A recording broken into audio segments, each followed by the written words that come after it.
Boa tarde, eu me chamo Guilherme, sou um dos integrantes do grupo responsável por poder fazer a apresentação da ferramenta AID, que no caso seria uma sigla para Advanced Intrusion Detection Environment. Essa ferramenta é amplamente utilizada para poder fazer a verificação e integridade dos arquivos, além de detectar alterações suspeitas dentro do sistema.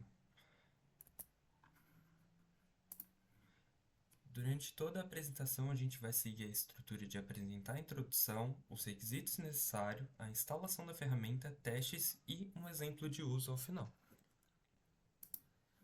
Iniciando a introdução sobre o que é o AID.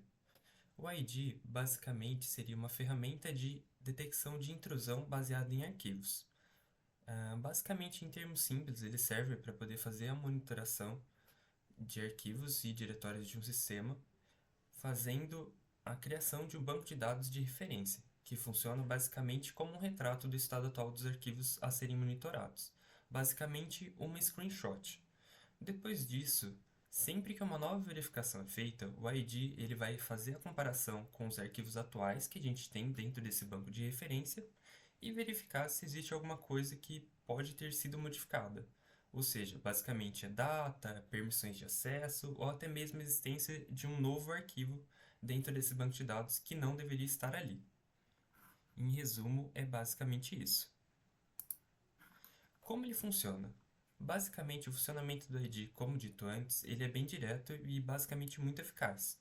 Primeiro, ele faz uma análise de todos os arquivos definidos na configuração inicial e ele gera uma base de dados contendo as informações, basicamente como caminhos dos arquivos, são as permissões, a data de modificação e basicamente o mais importante, caso a gente venha a lidar com isso, que seriam hashes de criptografia para cada arquivo, o que vai garantir a autenticidade de cada um deles. Basicamente, em futuras verificações, ele refaz esses mesmos cálculos e compara os dados salvos anteriormente.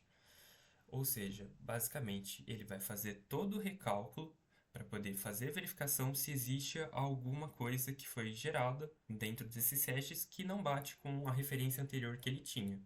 Se ele encontrar alguma diferença, o sistema vai sinalizar isso, o que pode indicar desde basicamente uma simples alteração basicamente do usuário que é dono e tem permissão de acesso, ou basicamente um sinal de invasão e corrupção dentro do próprio sistema. Em resumo, essa é a ideia central do ID, que é basicamente identificar as alterações não autorizadas e ajudar na proteção contra atividades maliciosas. Nos slides a seguir, a gente vai ver basicamente o porquê utilizar o ID, um exemplo de uso dele mesmo e alguns testes simples de intrusão. Olá pessoal, eu sou o Alexandre e eu vou falar sobre os requisitos necessários e a instalação. Começando, para utilizar o WIDE, é uma ferramenta de detecção e intrusão baseada em verificação de integridade. É necessário estar em um ambiente Linux e ele é compatível com diversas distribuições, como Kali, Debian, Ubuntu, Red Hat, entre outras. Também é preciso um acesso ao root ou permissão do sudo, já que é uma operação de instalação e verificação de integridade e em permissões administrativas. Outro requisito é o uso do terminal, já que todas as operações do WIDE são feitas via linha de comando. E por fim, é necessário ter conexão com a internet para instalar o WIDE via repositório.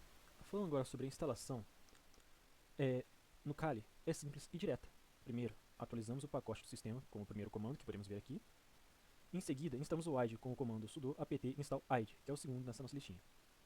Depois, após a instalação, usamos o comando sudo init para gerar a primeira base de dados com o estado atual do sistema. Com a base de dados é criada com o nome IDDB-NewGZ, então renomamos ela para IDDBGZ, que é o nome do ID utilizado para comparação futura com o comando sudo mv, que seria esse quarto comando que podemos ver aqui, nossa listinha. Por fim, para verificar a integridade do sistema, usamos o sudo id -check -config -etc/id/id.conf. Esse comando vai comparar o arquivo atual com a base de dados e nos informar se houver alguma modificação suspeita. Agora a gente vai executar alguns testes simples usando o IDE. Então vão ser dois testes, o de criação de um arquivo em um diretório monitorado e o teste de alteração desse mesmo arquivo. Então a princípio eu vou dar uma visão geral e depois eu vou executar os testes de fato usando o Kali. A princípio a gente vai criar o arquivo e aí o primeiro comando que a gente vai usar vai ser esse comando aqui, que é um comando para verificar a integridade, para fazer Aí depois a gente vai ter esse resultado aqui, então ele vai listar os arquivos que tem. Aí a gente vai usar esse comando para criar um arquivo novo. E a gente vai fazer a checagem de novo para ver se ele foi criado de fato. E aí depois a gente vai alterar esse mesmo arquivo. Então aqui dentro do Kali a gente vai executar os testes, né? Esse primeiro comando, ele é para fazer a checagem. Então aqui ele terminou. Daí a parte que é interessante pra gente ver é essa, que são as coisas que ele tem. A gente vai usar esse comando aqui e a gente vai adicionar um arquivo de texto que vai chamar arquivo underline teste underline IDE. E agora a gente vai fazer a gente vai rodar para ele analisar de novo. Terminei de rodar aqui e agora a gente pode ver que ele foi criado.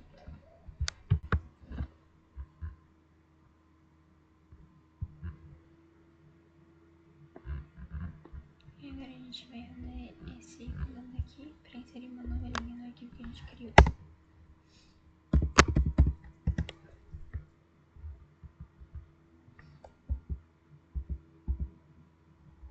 Agora a gente vai checar.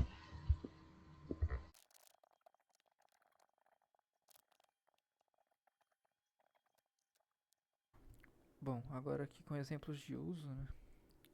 Como a gente pode ver, nosso software, a principal funcionalidade dele é verificar o que foi alterado, mas aí entra a questão, né, de como e onde ele pode ser usado de fato. Então, separei alguns aqui. A primeira delas é que ele pode ser útil depois de uma possível invasão, né? Porque ele identifica o que foi alterado. Então, ele mostra exatamente quais arquivos foram modificados, facilitando a detecção de atividades maliciosas. Ele ajuda na análise de force, né? Ou seja, ele fornece evidências das mudanças, permitindo entender como o ataque ocorreu. Ele indica o ponto de entrada, porque se ele salva todas as alterações que ocorreram, a gente consegue ver quais foram as primeiras alterações e entender ali como o invasor entrou, né, no sistema.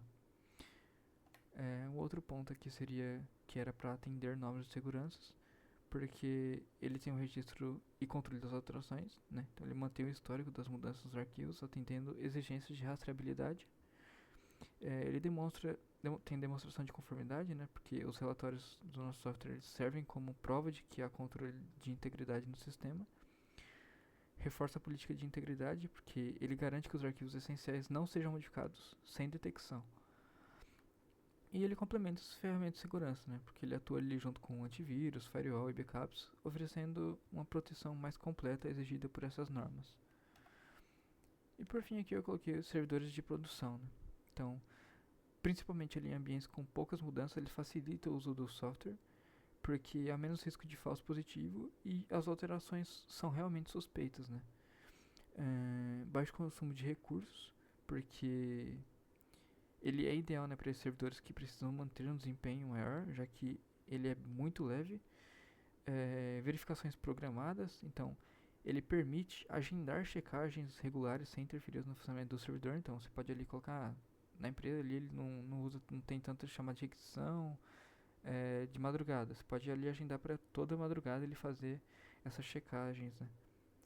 E evita surpresas, né? Porque se ele detecta as mudanças indesejadas antes que causem falhas maiores, você consegue ali se prevenir e ter um controle maior sobre isso.